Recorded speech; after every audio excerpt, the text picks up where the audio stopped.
अस्सलाम वालेकुम वरहमतुल्लाहि वबरकातुहू। कैसे हैं आप सब? उम्मीद करती हूँ आप सब ईमान और सेहत की बेहतरीन हालत में होंगे इंशाल्लाह।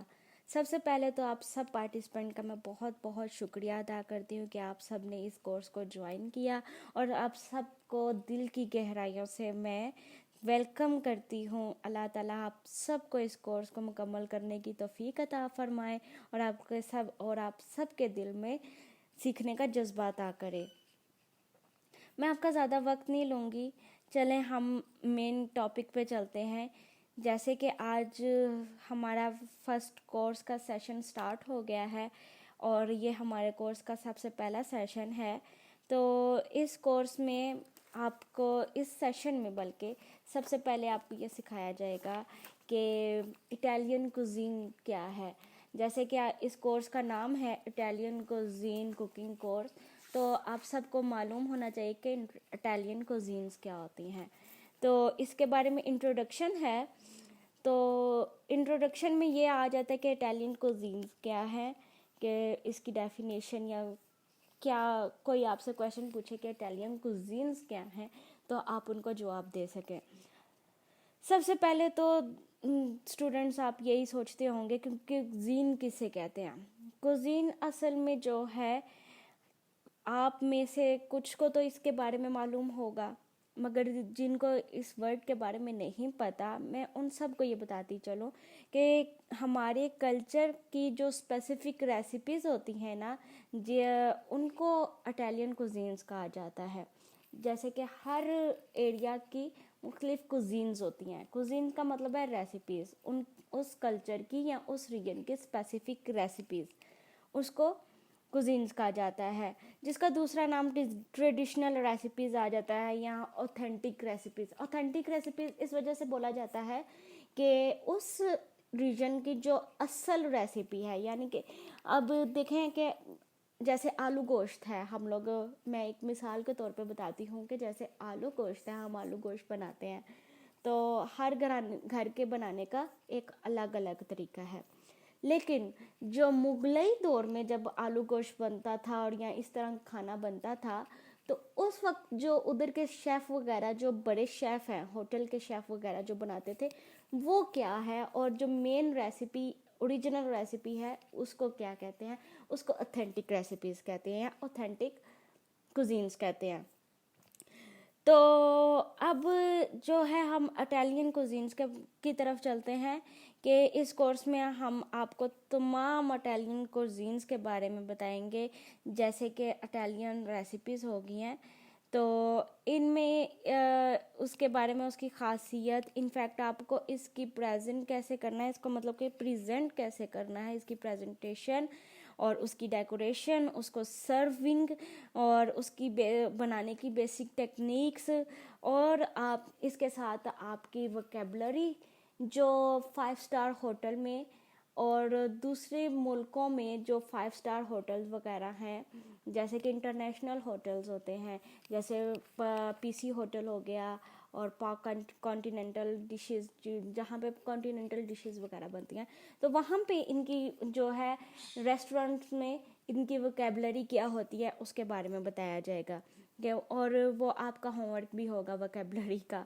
और साथ साथ जिस तरह अभी मैं आपको इसको इंट्रोड्यूस कर रही हूँ, इंट्रोडक्शन दे रही हूँ और इसके बारे में थोड़ा बता रही हूँ, इसी तरह रेसिपीज़ के बारे में भी आपको नोट मिलेगा कि ये रेसिपीज़ कहाँ से बनी है और इसका मेन खासियत क्या है, और इसमें क्या क्या मेन इंग्रेडिएंट्स हैं और इसमें कौन कौन से ऑप्शनल इंग्रेडिएंट्स हैं, कि हर किसी के टेस्ट पर डिपेंड करता है ना।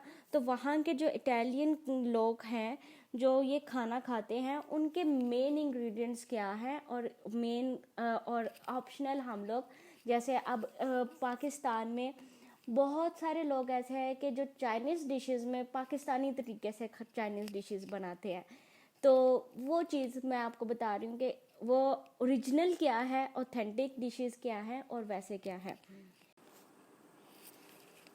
सबसे पहले तो स्टार्ट करते हैं कि इटालियन कुजीन्स क्या हैं। इटालियन कुजीन्स जो है मेडिटेरियन कुजीन्स हैं। अब ये सवाल आ जाता है कि मेडिटेरियन कुजीन्स क्या है। Mediterranean cuisine is the food and method of preparation used by the people of Mediterranean basins. यानी उन लोगों के खाने पकाने का तरीक़ाकार जो मेडिटेरियन रीजन में रहते हैं, जैसे कि साउथर्न यूरोप और जियोग्राफिकली तौर पर टर्की, वो भी इसी रीजन में शामिल हो जाता है। बेसिकली जो है टर्की भी इसी रीजन में शामिल है। तो अब आ जाते हैं कि मेडिटेरियन कुजीन्स कहाँ से आई हैं। असल में जो मेडिटेरियन कुजीन्स का जो आइडिया है ना, वो एक कुकरी बुक थी जो एलिजाबेथ डेविड ने लिखी थी। उसकी किताब जो 1950 में पब्लिश हुई थी, उसकी किताब का नाम है a book of Mediterranean food.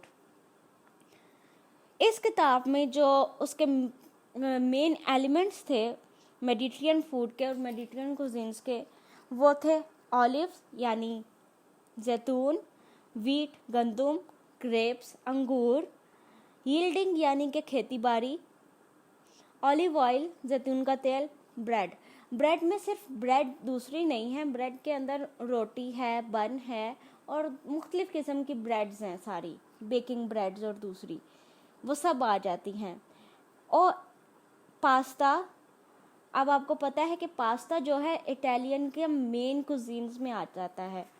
Pasta and wine, ये लोग पास्ता बहुत शौक से खाते हैं और इनके खाने में वाइन भी बहुत डलती है, लेकिन हम मुस्लिम हैं इसलिए हम वाइन को थोड़ा सा अवॉइड करते हैं।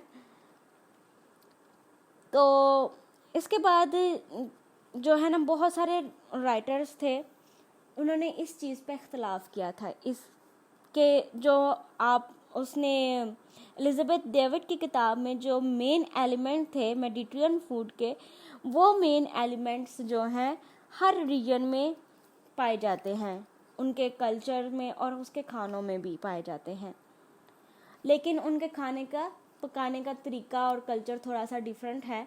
लेकिन जो मेन करैक्टर्स हैं ना, वो हर रीजन में ही ऐड हैं। अब वो रीजन कौन कौन से हैं? मगरबी आ गया, इजिप्शियन यानी मिस्री, मगरबी जो हमारा है इंडिया, पाकिस्तान, बांग्लादेश, ये सारा मगरबी ममालिक जो है, मगरबी, इजिप्शियन, लेवेंटाइन, ओटोमन यानी तुर्किश, ग्रीक, इटालियन,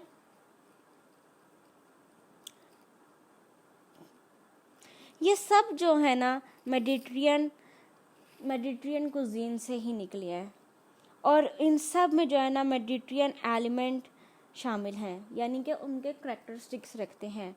यानी कि हम लोग भी हैं जो मगरबी लोग, हम जो खाना खाते हैं, हम लोगों के खाने में भी वीट भी है, ग्रेप्स भी है, ऑलिव्स भी हैं, पास्ता भी हम लोगों ने खाना खा लिया, लेकिन हमारे मुगलई में इतना वैसे यूज़ नहीं होता। ब्रेड है, यानी बहुत सारे ऐसे खाने हैं और खेती बाड़ी से जो हमारे वो आते हैं, वो बहुत सारे खाने जो हैं सेम करैक्टर रखते हैं।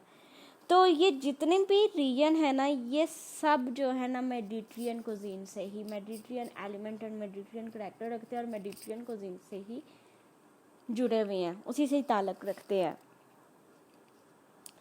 तो स्टूडेंट, इस बात से ये जाहिर हो जाता है कि इटालियन कुजीन्स जो है बेसिकली कहाँ से बिलोंग करती है? मेडिटेरियन कुजीन से। ठीक है, तो अब हम आ जाते हैं अपने मेन टॉपिक की तरफ, जो है हमारे इस कोर्स का मेन टॉपिक इटालियन कुजीन्स। अभी तो छोटा सा इंट्रोडक्शन हो गया था, अब इस इंट्रोडक्शन के बाद हम अपनी आज की रेसिपी की तरफ भी आएंगे और कुछ वोकैबुलरी की तरफ भी आएंगे। तो चलिए अब हम चलते हैं हम अपने रेसिपी के सेक्शन में। दुआओं में याद रखिएगा और अगर कोई भी क्वेश्चन हो तो मुझसे ज़रूर कंसर्न कीजिएगा।